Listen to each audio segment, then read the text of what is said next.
Muito boa tarde a todos. Hoje é dia 9 de agosto de 2025, véspera do Dia dos Pais. E nós iniciamos aqui da cidade de Curitiba mais um estudo da Revista Espírita. Este estudo é promovido pela Sociedade Espírita Obreiros do Senhor e demais estudos da Revista Espírita e outros estudos promovidos pela casa podem ser acessados através do nosso site www.obreirosdosenhor.org.br. Em nosso site você encontra o link para as playlists dos estudos que ocorrem de forma online e também um link permanente para esses estudos. O estudo da Revista Espírita vai ao ar todos os sábados às 14h30, horário de Brasil, Brasília. Então, se você está assistindo este estudo de forma gravada, saiba que você pode participar conosco ao vivo e nos ajudar a estudar esta grandiosa obra. Venha nos ajudar e aprender conosco. Nós estamos estudando o ano de 1861 da Revista Espírita. Chegamos ao estudo de número 99. Então, já estamos bem no finalzinho do mês de dezembro e acho que é o primeiro ano que nós vamos passar de 100 estudos. Então, isso quer dizer que essa revista do ano de 1861 trouxe bastante temas em que nós pudemos aí discutir, dialogar e aprender muito. Porque quando se discute mais, lê-se menos, né? E aí se prolongam mais os encontros. E nós chegamos ao encontro de número 99. E no encontro de número 99, do mês de dezembro, Kardec vem trazer o seguinte tema: o sobrenatural. E esse sobrenatural é referente a um livro, né, do senhor Guizot. Esse estudo ele está nas páginas 556 a 562 da Revista Espírita, que está disponível para download aqui na descrição do nosso vídeo. E também lá no site da FEP você encontra o download aí das edições da Revista Espírita. E com essa introdução, eu passo a palavra para o Pereira para dar início no nosso estudo de hoje. Boa tarde a todos. Como o Lero já fez aí as explanações iniciais, né? O tema de hoje é o sobrenatural. Kardec começa. Extraímos da nova obra do senhor Guizot, A Igreja e a Sociedade Cristã em 1861, o extraordinário capítulo a respeito do sobrenatural. Não é como poderia pensar um discurso pró ou contra o Espiritismo, porquanto não se trata da nova doutrina. Mas, como aos olhos de muita gente, o Espiritismo é inseparável do sobrenatural, que, segundo uns, é uma superstição e, conforme outros, uma verdade. É interessante conhecer a opinião de um homem de valor, como o senhor Guizot.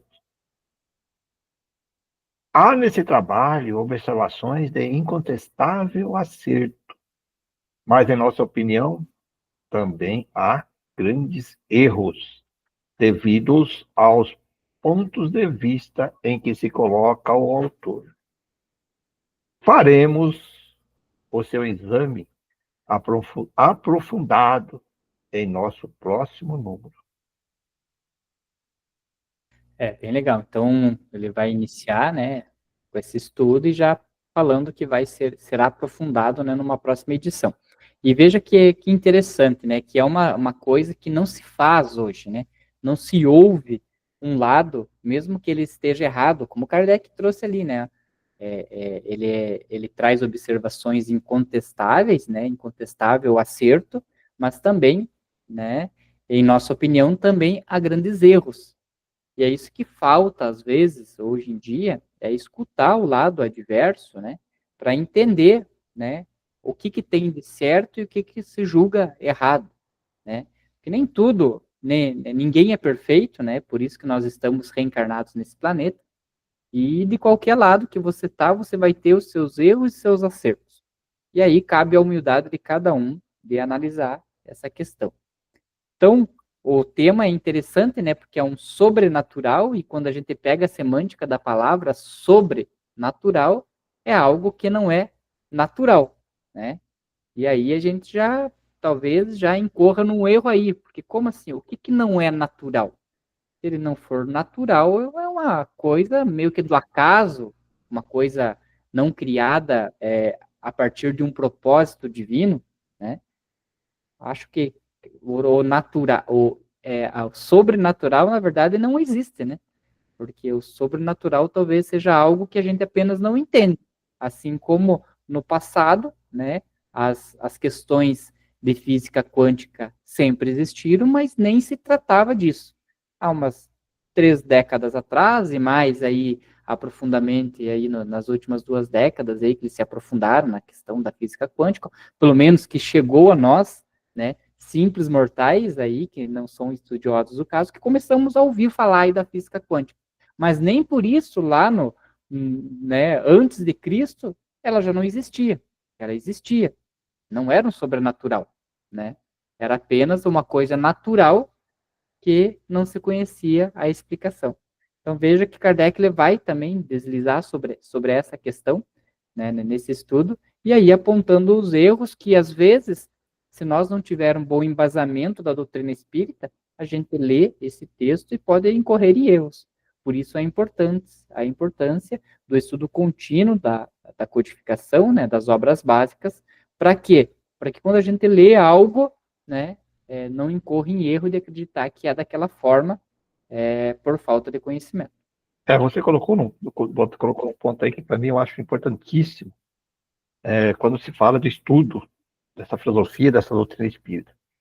Primeiro é o ponto sim, que você falou agora no final, inclusive, que eu concordo que às vezes o que acontece, quando se cria algum grupo de estudos, eu me faz referir até a revista espírita ou outros estudos, aí quando você começa a falar que vai estudar o livro dos espíritos, que eu estudo.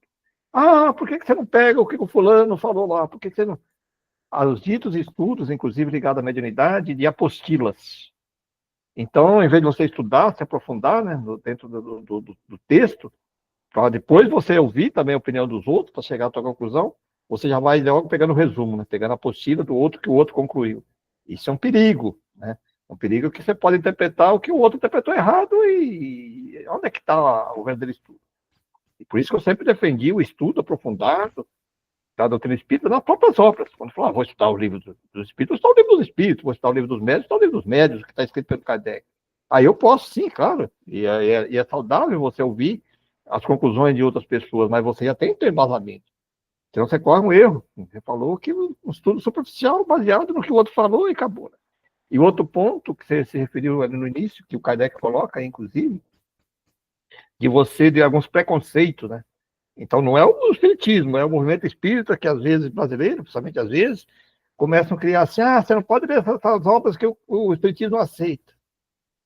Puxa vida, eu vou te dar um exemplo. Eu vejo assim, muitas pessoas, quando se fala de mediunidade,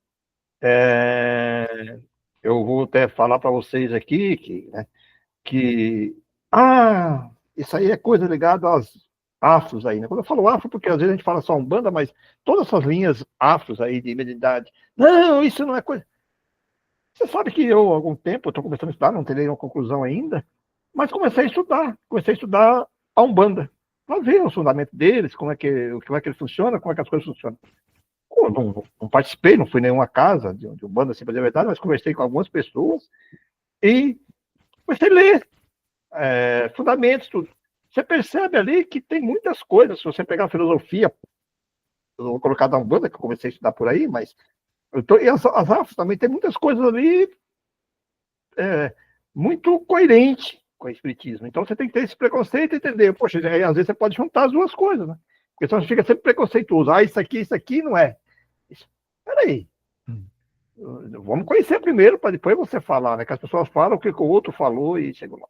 Então, ele já começa falando isso também, que o outro falou lá, pô, vamos ver o que está escrito, vamos ler, né? E assim com outras obras, né? Com tantas coisas assim que a gente As pessoas vêm e falam e já cria-se um index negativo. Não, não pode, que isso aí é proibido. Proibido? Não. E a prova está nesses estudos que eu estou estudando aqui da Revista Espírita. Kardec ia lá e ia estudar. Tanto é que nós estamos estudando, você sabe disso, o céu e o inferno, para chegar naquelas conclusões que ele chega ali, ele estudou todas as questões da Igreja Católica, dos dogmas, tudo, ele estudou profundamente, que ele cita, inclusive, né? Da onde que ele tirou lá e tal, do não sei o quê, do apostolado, não sei do quê, ele coloca certinho lá, quer dizer, prova que ele estudou, né? Então nós temos que sair dessas questões assim, de dizer assim, não, isso não pode, porque não sei o quê, que não vou. Estuda para ver, né? Para analisar, né? Para fazer o que o Kardec fazia. Então existe muito isso que você colocou aí, eu acho verdade, eu acho que nós temos que realmente voltar mesmo, estudar seriamente, e para fazer uma crítica, não vamos fazer uma crítica dizendo porque fulano falou, o ciclano falou, vamos lá ver, vamos estudar, né? Eu falo isso em questão de, até inclusive com o magnetismo, né? Começar uma linha de magnetismo na linha que está toda fundamentada nas obras básicas do Espiritismo, mas aí tem os autores clássicos e tem os novos, e começa com uma linha, isso aqui não... Eu comecei a ler outras linhas, né, de trabalhos, e pasme, eu cheguei à conclusão assim, nossa, tanta coisa que você pode juntar tudo isso aqui, né, e aplicar que é válido. Quer dizer, cada um tem uma linha de segmento, mas às vezes onde é que está a verdade? A verdade está um pouco aqui, um pouco ali, que se você juntar, às vezes você pode ajudar melhor a pessoa que você está sendo atendido, porque você conhece o ponto de vista da outra pessoa. Senão vira aquela questão assim de preconceituosa, né? Então, olha, é bacana a gente conversar logo no início isso, para a gente entender como que o Kardec estudava, né? Como o Kardec fazia as coisas, né? Bem bacana isso, e é importante isso. Vamos lá agora, ó. Entre aspas aqui. Todos os ataques de que hoje é objeto o cristianismo, por mais diversos que sejam na sua natureza e na sua medida, parte de um mesmo ponto e tende ao mesmo fim. A negação do sobrenatural nos destinos do homem e do mundo. A abolição dos elementos sobrenatural na religião cristã e em todas as religiões na sua história e nos seus dogmas. Materialistas, panteístas, racionalistas, sépticos, críticos, eruditos, uns altivamente, outros discretamente. Todos pensam e falam sobre o império da ideia de que o mundo e o homem, a natureza moral e a física, são apenas governados por leis gerais, permanentes e necessárias, cujo curso nenhuma vontade especial jamais veio ou virá suspender ou modificar. Não penso aqui discutir plenamente essa questão, que é a questão fundamental de toda religião. Quero apenas submeter aos adversários declarados, aos velados do sobrenatural, duas observações, ou, para dizer mais exatamente, dois fatos que, em minha opinião, a decidem. É sobre uma fé natural ou sobrenatural. Vou repetir aqui, é sobre uma fé natural ao sobrenatural, sobre o instinto inato do sobrenatural, que toda religião se funda. Não me refiro a toda ideia religiosa, mas a toda religião positiva, prática, poderosa, durável, popular. Em todos os lugares, sob todos os climas, em todas as épocas da história, em todos os graus da civilização, o homem traz em si esse sentimento, ou melhor, esse pressentimento de que o mundo que vê, a ordem em cujo seio vive, os fatos que se sucedem, regular e constantemente à sua volta não são tudo. Fica interessante, né? Ele fala, né? Um pressentimento, né? Um sentimento, que é o que nós falamos da nossa consciência. É aquela, na computação a gente chama ali da BIOS, né? Que é o sistema operacional ali, que vai já na placa-mãe, né? E é onde ele vai dar o start para carregar qualquer outro sistema operacional que você instalar, um Windows, o Mac, né? O Ubuntu, que é, né, um sistema livre e tal. Mas é preciso que ali na placa-mãe, ali na BIOS, ela tenha aquele start, né? Que se não tiver aquele lá, não tem, nem liga o computador. Então nós também, nós temos essa consciência, né? Essa consciência de que existe algo maior do que a gente, né? Algumas pessoas que não acreditam em Deus, né? Ah, é o sobrenatural. Ah, eu acredito numa energia, acredito não sei o que tem, tal, tal, tal. Então, a única coisa que nós cristãos diferenciamos, às vezes, né, dessa crença das pessoas que creem no sobrenatural, é que nós denominamos esse sobrenatural de Deus, né? E que, óbvio, né, dado todas as condições aí para que existisse vida nesse planeta, não tem como entender e aceitar que isso foi por acaso, né? Que o mundo ele foi se moldando de forma natural, aqui natural até no sentido pejorativo, né? Mas de um modo por acaso e surgiu a vida, né? Como nós conhecemos hoje. Não, tem que existir algo muito mais forte, né? Mais inteligente para que esse fosse possível, porque hoje, né? Por exemplo, tire a gravidade do nosso cotidiano e veja que tudo viraria um caos, né? Uma simples gravidade, né? Que é o que faz aqui eu estar sentado nessa cadeira e não estar flutuando. Agora, quando a gente pensa, mas e como que o planeta, ele está solto no nada? Mas como no nada? Porque não existe o nada. Ele está solto sobre alguma coisa, né? Sobre, como nós entendemos, ele está imerso aí no fluido cósmico universal. Então, te falta, né, essa questão, às vezes, da religiosidade, que o espiritismo, enquanto filosofia, trouxe essa questão da religião, falta muito elemento para você conseguir explicar qualquer questão, né, sobre a governança aí do universo.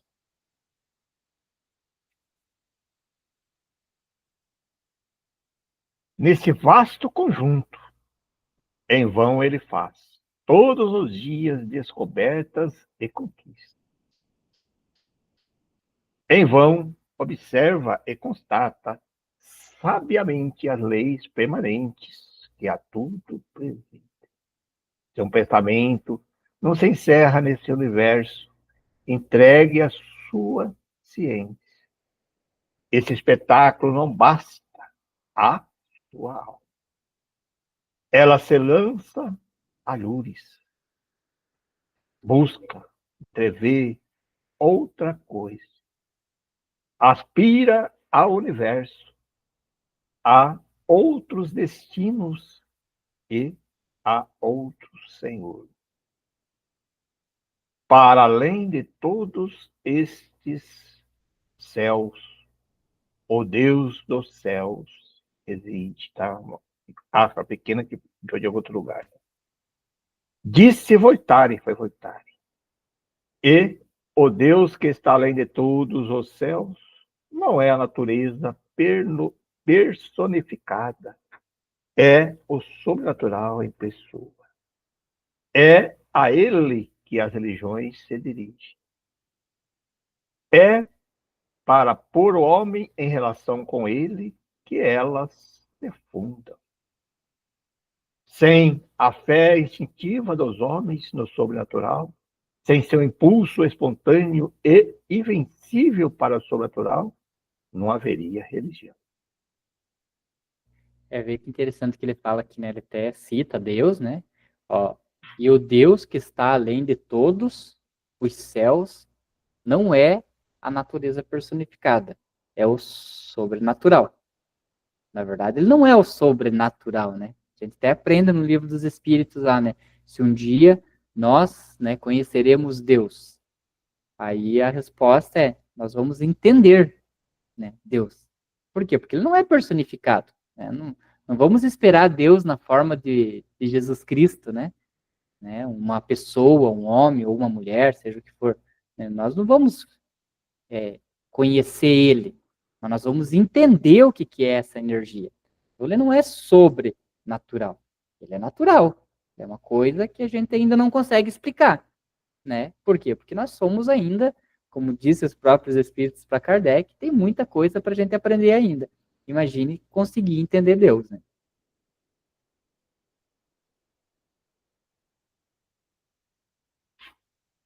De todos os seres da terra, o único que ora é o homem.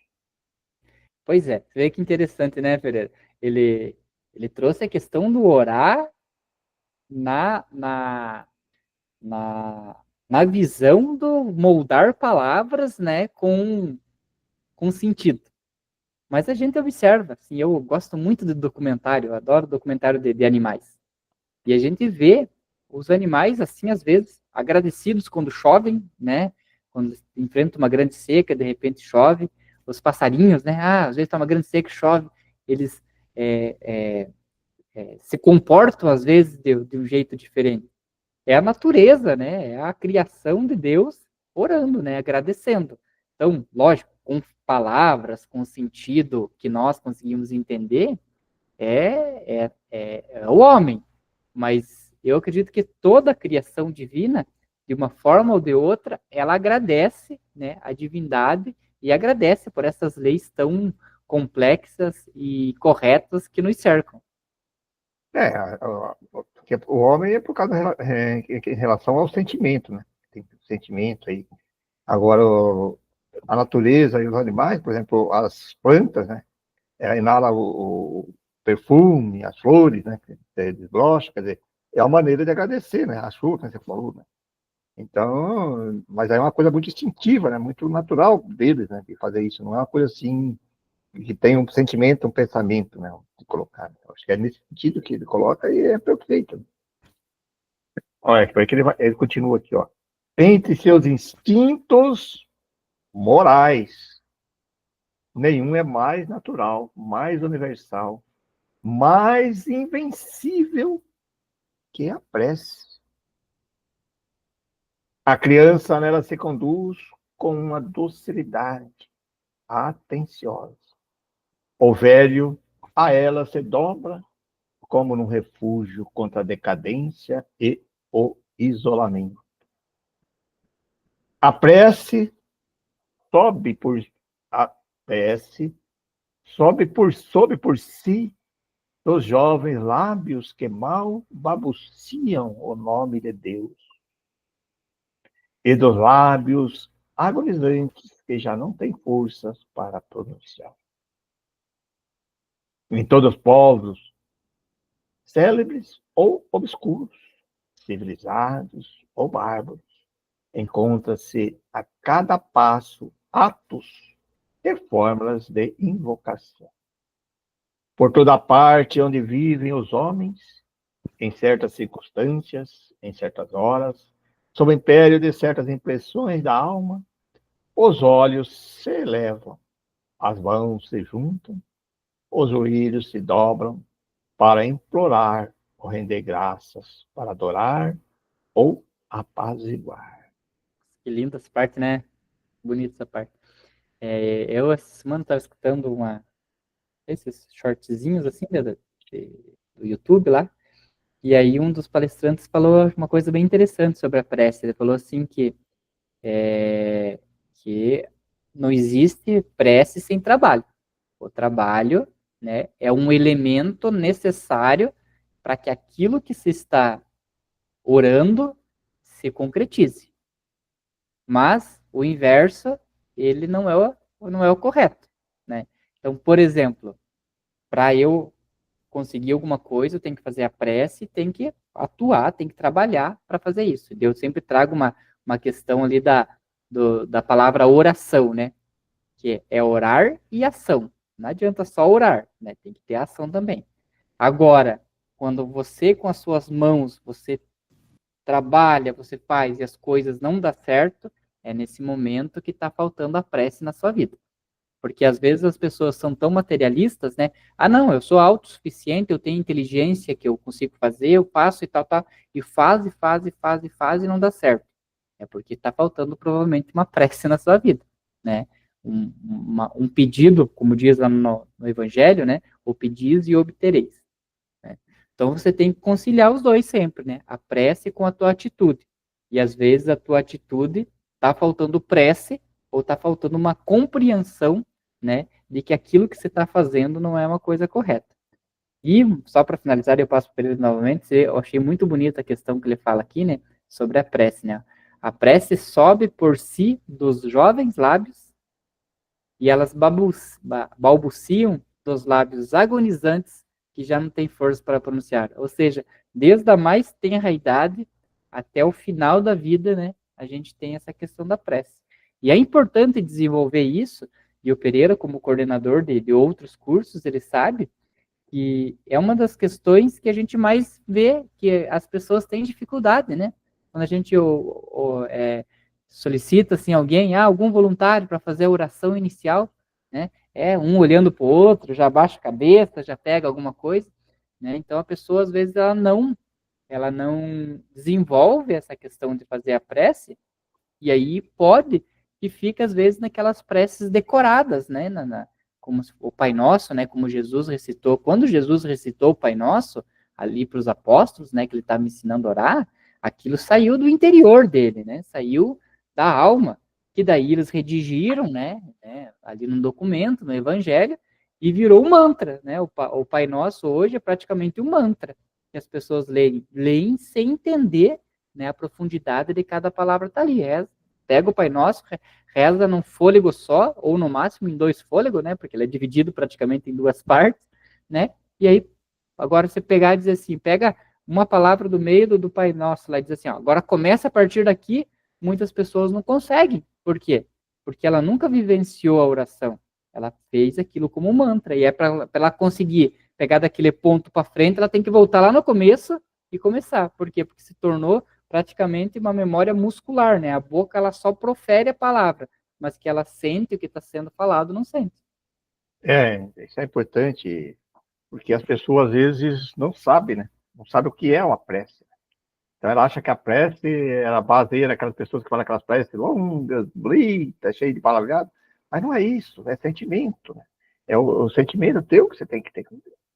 E é verdade, se a pessoa, por exemplo, está buscando um emprego, então ela tem que fazer uma oração à noite, pedindo que a Deus possa intuir ela para ela ir numa empresa que possa abrir as portas para ela, tal. E aí no outro dia cedo pegar lá os currículos tal e sair andando procurando emprego, né?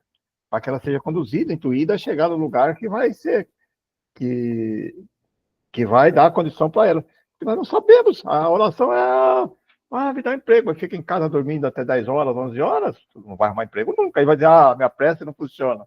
Alguém vai chegar lá e bater, olha, você quer trabalhar para mim? Não é assim, né? Estou dando um exemplo meio chulo, mas é bem nesse sentido que as coisas colocam. Né? E aí, Leon Denis, no seu livro lá no deixa eu o nome do título agora, ele coloca uma frasinha bem interessante sobre o amor, né? Que é o querer, saber e amar. Né? Quando você fala nessas questões de entender e de atendimento. Então, eu tenho que querer, eu tenho que saber como orar, saber como... E amar, né? O amor. Então, às vezes a gente esquece do saber, né? Tem que saber as coisas, como é que funciona. Por isso que a gente estuda, né? Por isso que a gente busca para interpretar isso aí, né? É no problema do ser, do destino e da dor, né? De Leon Denis. Uma obra fantástica também para estudo. Então a gente vai vendo essas questões assim, como que a gente precisa saber as coisas, que foi o começo do texto, foi sobre essas questões. Eu não sei orar, mas como você não sabe orar? Você não sabe, não tem sentimento, né? Se você não sabe orar, fala, Deus, já aconteceu isso comigo, tá? Oh Deus, estou com dificuldade, preciso de ajuda, né? Sabe, você vai uma conversa de sentimento, olha, não estou conseguindo compreender tudo isso. O que eu preciso aprender de tudo isso, né? Dá-me uma força para mim, né? Sair desse marasmo, sei lá, você tem que ter um sentimento próprio teu dentro do teu coração. Então as pessoas às vezes interpretam errado e querem copiar os outros, né? Aí não dá certo mesmo.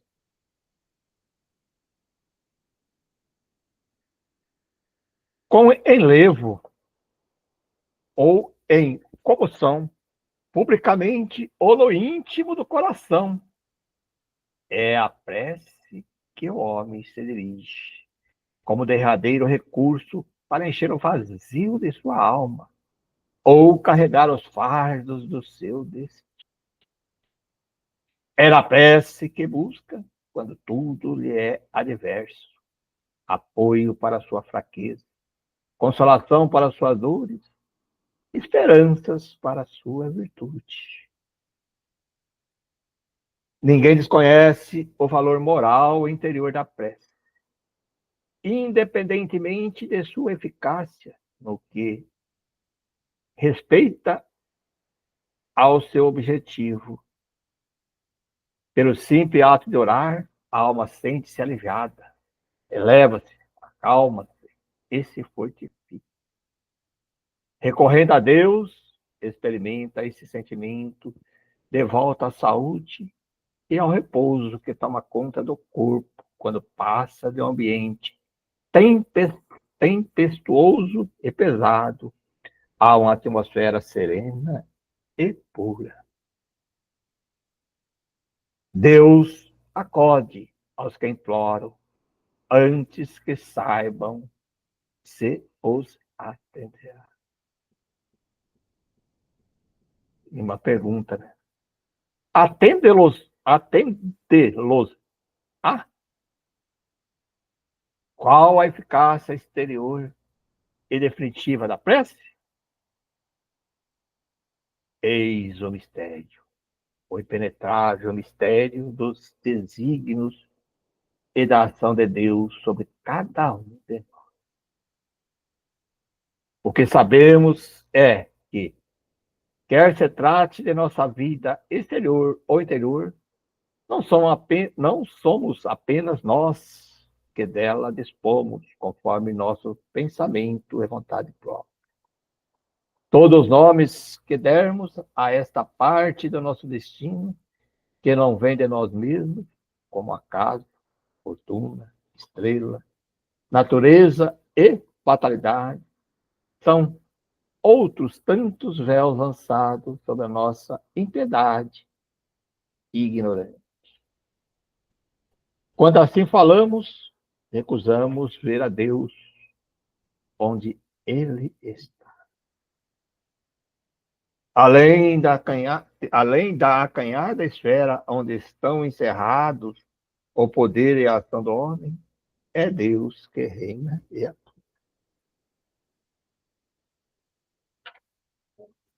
Há, no ato natural e universal da prece, uma fé natural e universal nesta ação permanente, e sempre livre de Deus sobre o homem e seu destino.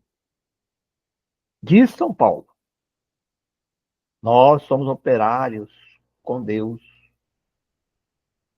Fecha aspas aí. Operários com Deus é nossa obra dos destinos gerais da humanidade e no nosso próprio destino, presente e futuro.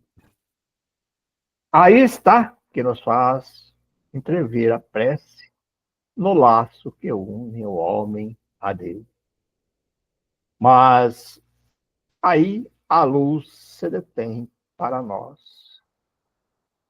Os caminhos de Deus não são os nossos caminhos, entre aspas. Marchamos neles sem os conhecer.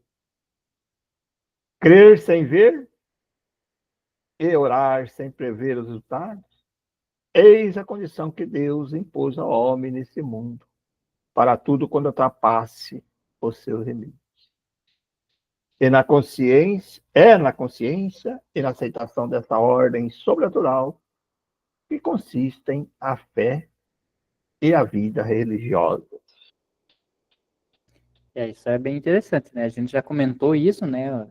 Esse estudo, o ano de 1861, ele trouxe várias partes, né? Falando sobre a prece. A gente já comentou, mas como a nossa audiência é rotativa, vale a gente comentar novamente que a prece, ela é necessária, né?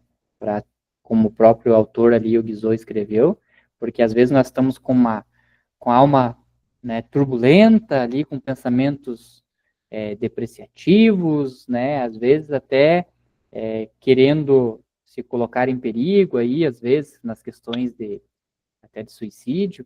E quando você começa a fazer uma oração, né, uma oração com sentimento, como o Pereira falou, né, uma oração falada, né, só lida, uma oração com sentimento, falando, olha, eu estou com dificuldade, preciso de ajuda e tal, você eleva a sua alma e tira, né, o seu espírito daquela vibração. E isso vai te auxiliar a ter forças, né, para dar uma mudança de rumo naquela situação que você está. Nem sempre a prece ela vai ser atendida. Por quê? Porque às vezes a gente faz ali as nossas orações de prece, né, com intuito puramente material, né, ou puramente amoroso nas questões mundanas e não no amor correto, né, amor filial, o amor de Deus. E aí é óbvio que se essa prece ela tem um cunho totalmente, às vezes, egoísta, né? E que se nós conseguirmos aquilo que estamos pedindo, ela vai ser, ao invés de ser um ponto de auxílio na nossa evolução, ele vai ser um ponto de estacionamento ou de declínio, é óbvio que essa prece não vai ser atendida, né? Porque Deus sabe o que é o melhor para nós. E aí que vem aquela questão da nossa humildade, né? Entre orar e crer e querer, né? Mas também aceitar, né? Eu até uso um exemplo muito prático meu, né? A minha vida inteira eu quis ser músico, né? Eu toco guitarra desde os 11 anos de idade. E sempre quis ser músico e tal, e comecei tocando na igreja, aí depois comecei a tocar na noite, e tive várias bandas, né? Tenho CDs gravados, etc. e tal, mas nunca deslanchou esse projeto, né? E eu queria muito isso, mas eu sempre fui com um projeto em paralelo, né? Sempre continuei estudando, né? Me esforçando, me especializando, né? E eu coloquei um ponto de final nessas minhas tentativas, né? Porque como a gente estava falando, você tem que pedir, mas também tem que trabalhar, né? Aí eu trabalhava, eu ensaiava, eu estudava, né? Fazia alguns shows e tudo mais, mas nunca deslanchou. E eu coloquei um ponto para que Deus me ensinasse, né? Deus me mostrasse, ó, até aqui eu vou ir, senão eu vou parar, porque daí não é para ser para mim isso, né? Talvez se isso viesse para mim, ele seria uma coisa prejudicial para minha evolução. E eu coloquei um ponto final, né, nessa minha breve carreira musical, aos 35 anos de idade. Eu falei, ó, se não der certo, se até os 35 eu não conseguir estar vivendo bem da música, eu vou parar e não é para ser, né? E aí, com 35 anos, eu falei, não, mas é 35 e mais um pouquinho, e aquele dó de parar, eu não queria parar e tal. Aí a gente teve desavenças com a banda que a gente estava e tal, montou uma outra banda com alguns componentes, e eu não tá, assim, disse que ia parar com 35, mas não parei com 35, né? O que aconteceu? Aí teve uma vez que a gente estava fazendo um showzinho, né, tal, aí eu cheguei com as minhas coisas, né, que eu tinha minha aparelhagem da guitarra, do show, né, da parte da guitarra, e deixei tudo dentro do carro. E aí, estacionei o carro na frente da casa da minha irmã, que eu fui ajudar ela lá nas questões da casa, né, que ela precisava de ajuda. Passei a tarde inteira ajudando ela. Quando eu saí, cadê meu carro? Né? Cadê meu carro? Falei, caramba, e o meu carro? Fazer o quê? Roubaram meu carro. 2 dias após, a polícia achou meu carro, né? Eles já não era um carro muito bom, né? Não tinham levado nada do carro. Nem a bateria, que é o que mais comum que os ladrões levam.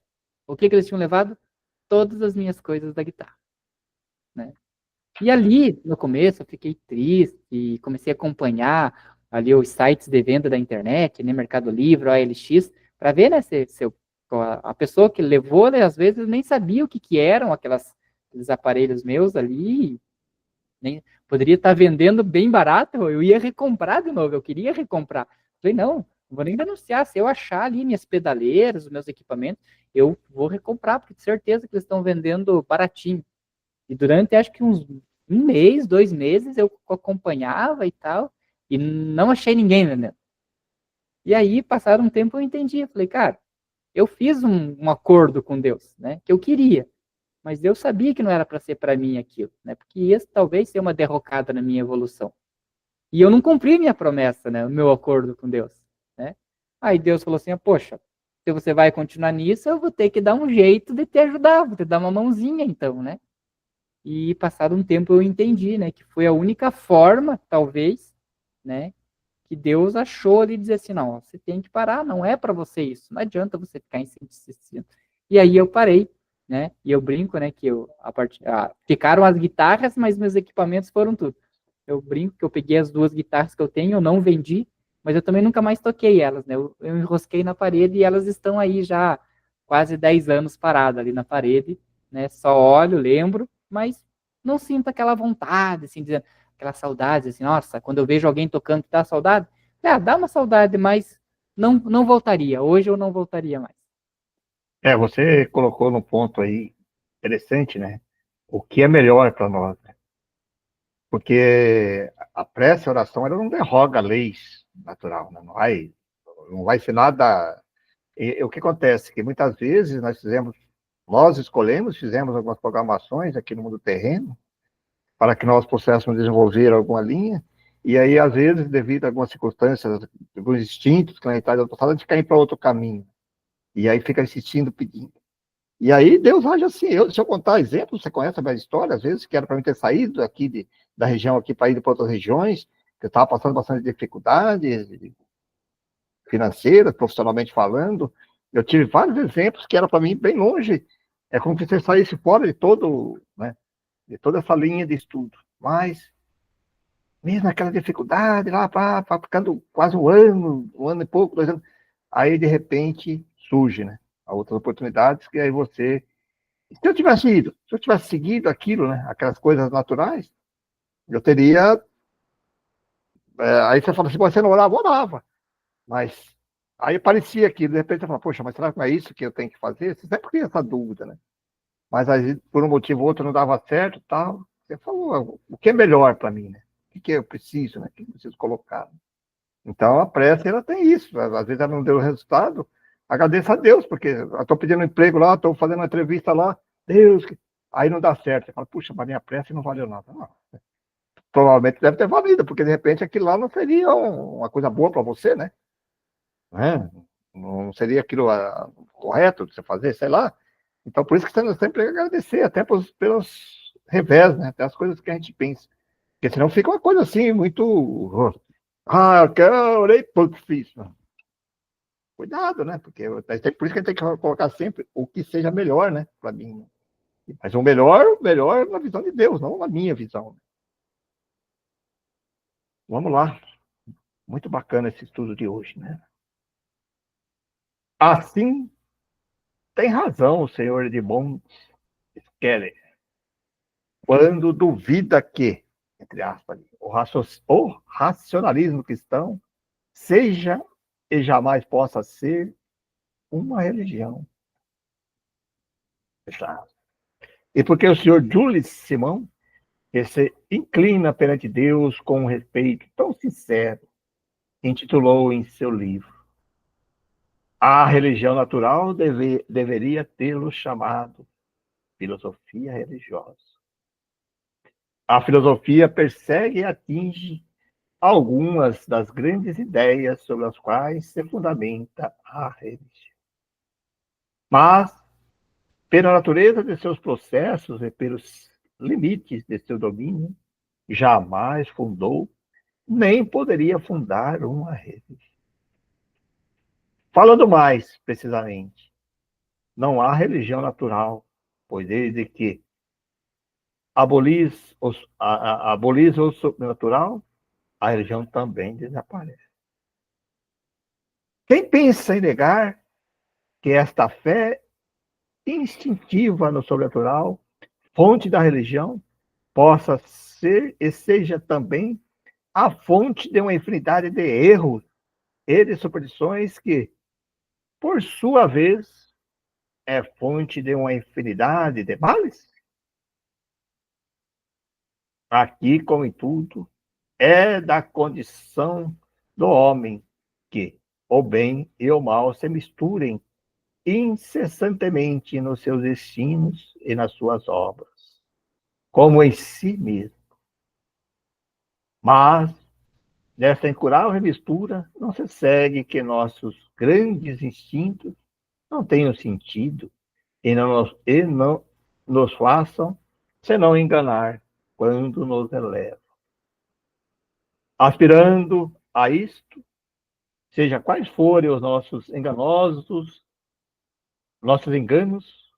continua certo que o sobrenatural está na fé natural do homem e que é a condição sine qua, sine qua non, né? Sem o qual não pode ser, né, traduzindo aí.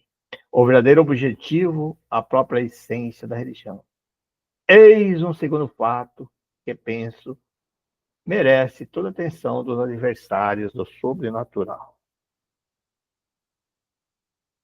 É reconhecido e constatado pela ciência que o nosso globo nem sempre esteve no estado em que hoje se encontra, que em épocas diversas e indeterminadas sofreu revoluções, transformações que alteraram sua face.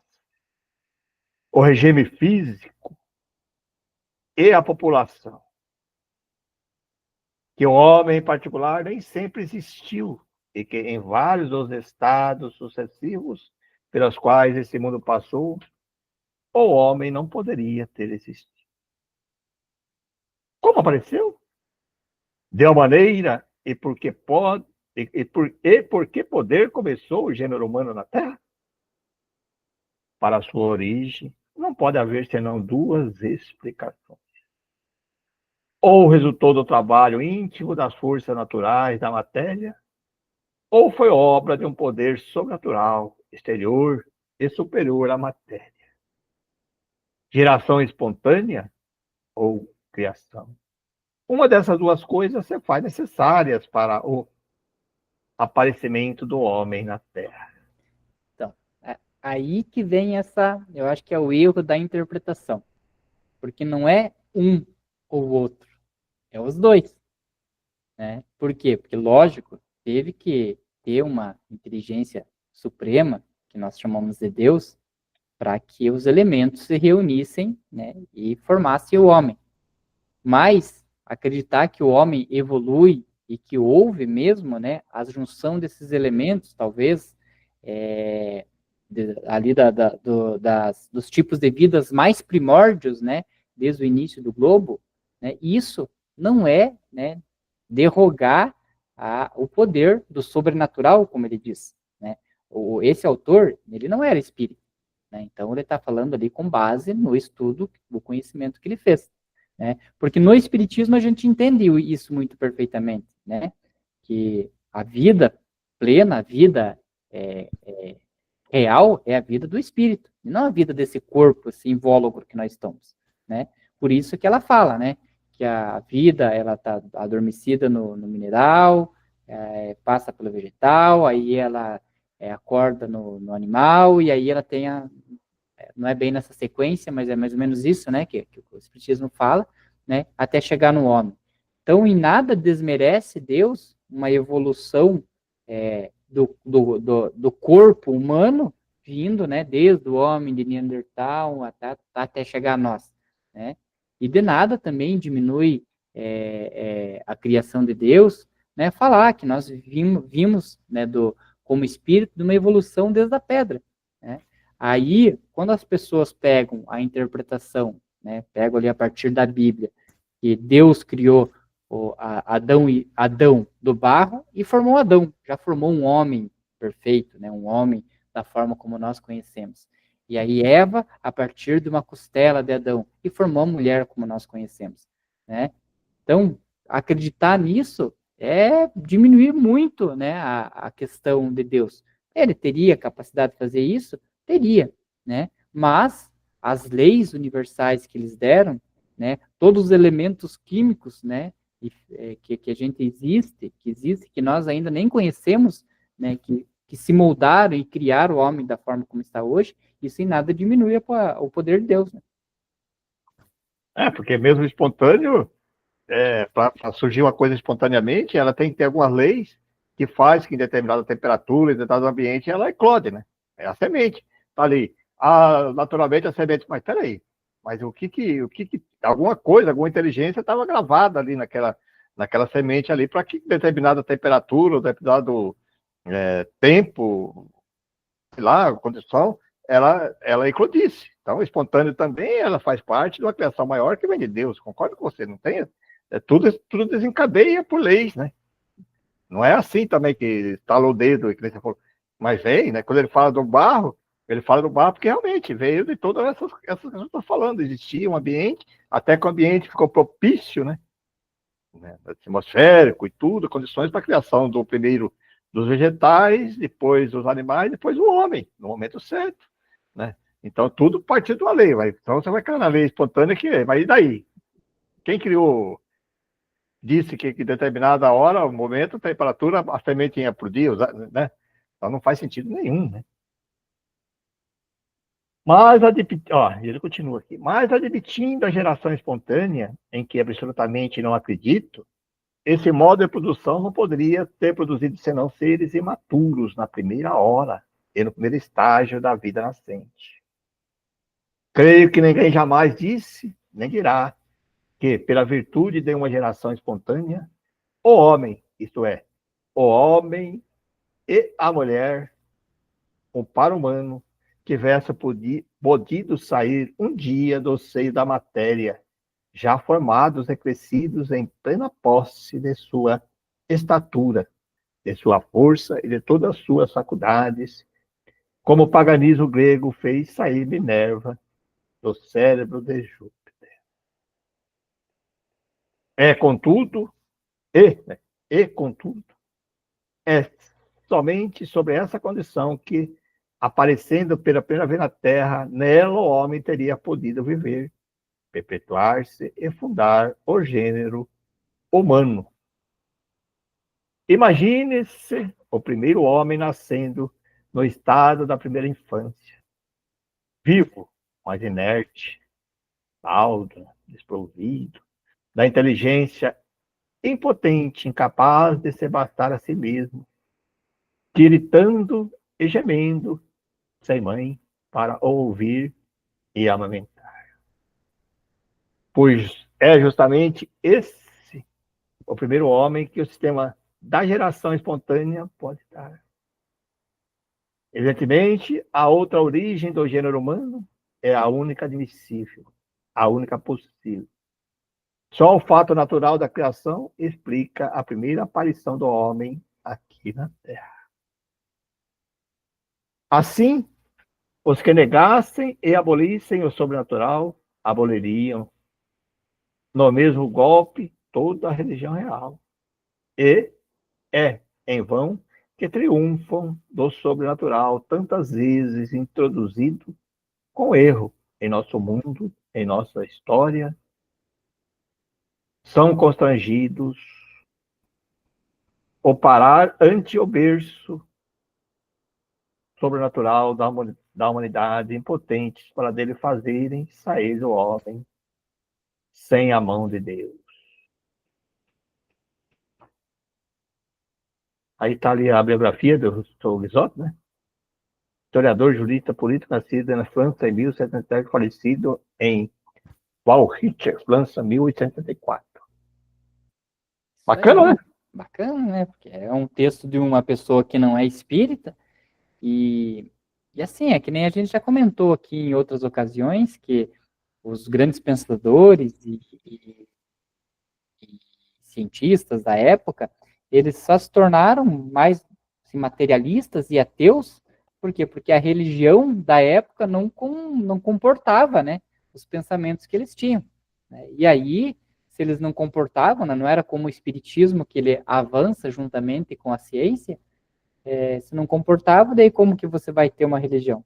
Mas as explicações ali que ele trouxe, bem interessante, né? Porque se você tira Deus, né, da equação, você encerra muitas outras questões, porque Como vai existir, né, o homem? Interessante ali do ponto de vista que ele fala, né? Poxa, se Deus tivesse criado o homem, então ele criou adulto, ou se o homem saiu de uma relação natural? Então, se ele saiu de uma relação natural, então de repente ele era uma criança, não tinha uma mãe para amamentar, então você começa a achar vários problemas nisso, né? Então a criação, né, é um mistério também, né? A criação divina, né? O que a gente sabe, né? O que a gente acredita, né?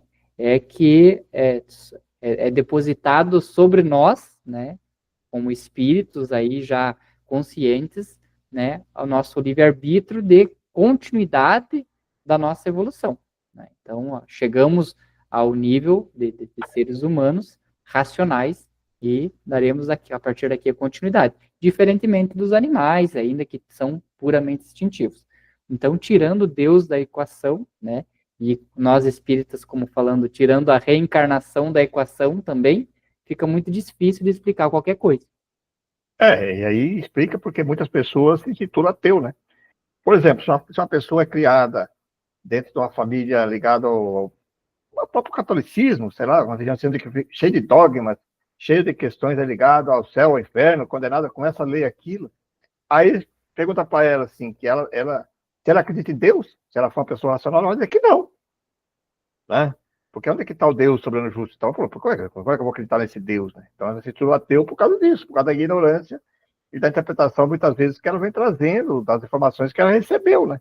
Então, ela vai se aprimorando os seus conhecimentos, abrindo a sua mente, que a gente falando ali, aí ele chega à conclusão que, por que eu vou acreditar em tudo isso? Eu tive esse problema, você sabe disso, que eu vim da igreja católica, chegou no ponto, pô, peraí. Aí, graças a Deus, você vai conhecendo a filosofia espírita e você vê de uma maneira diferente. Pô, peraí, isso aqui faz sentido, né? A pluralidade das existências, né? Onde estou, para onde eu vou. Aí você começa, opa, aí sim, aí fica mais fácil.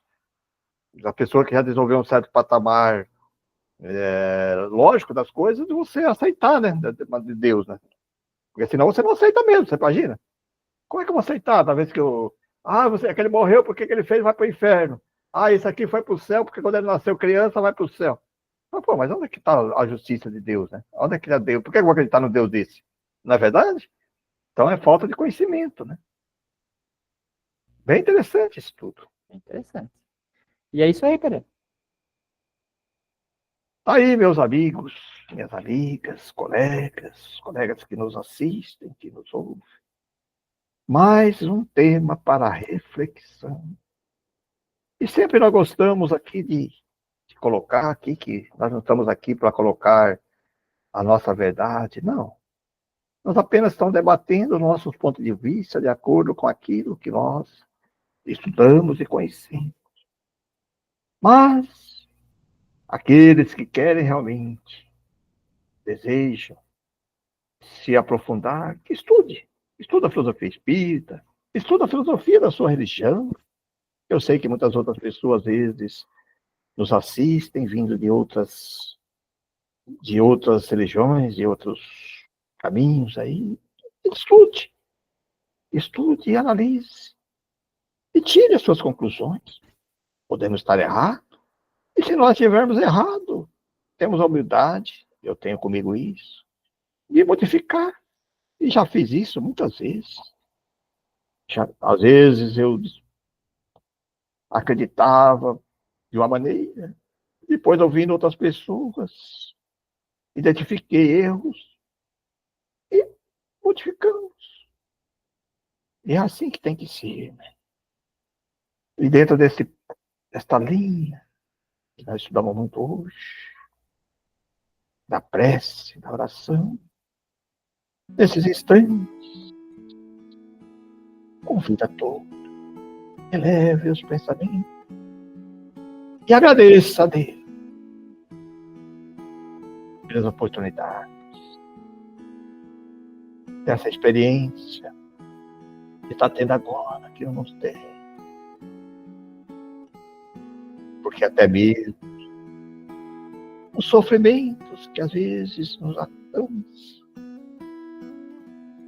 eles são úteis para nos impulsionar as mudanças. para revermos os nossos caminhos, até mesmo as doenças físicas que nos afetam. Também serve para nos refletir. Como diz, onde a direção. Vemos e para onde iremos. Porque tudo, sobre tudo isso, existe lei, existe planejamento por nós realizado antes de virmos para o mundo dele. Obrigado, Deus. E para conhecermos a lei divina, temos um mestre, Jesus,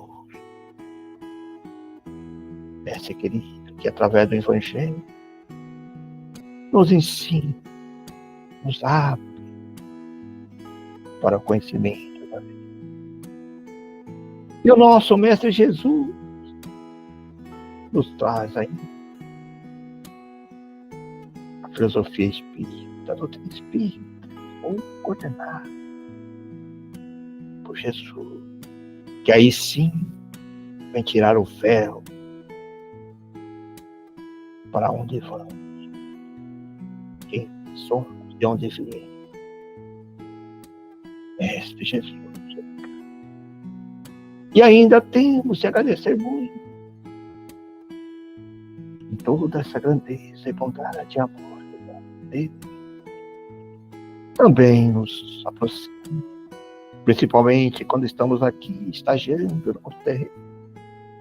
Santos protetores, anjos guardiões, é o nome que nós queremos. Amigos espirituais, que sempre estão a nos velar por nós, nos orientar, nos guiar, não fazer o que nos compete. Mas eles estão sempre próximos de nós. A esses amigos, temos que agradecer constantemente, que nos ajudam a nos desviarmos de algumas circunstâncias, será nossa gratidão. A todos os colegas, amigos, espirituais, encarnados que nos acompanham, desejamos um bom, excelente fim de semana a todos. Que a paz de Deus e o amor do nosso Mestre Jesus esteja no coração de todos. Que assim seja.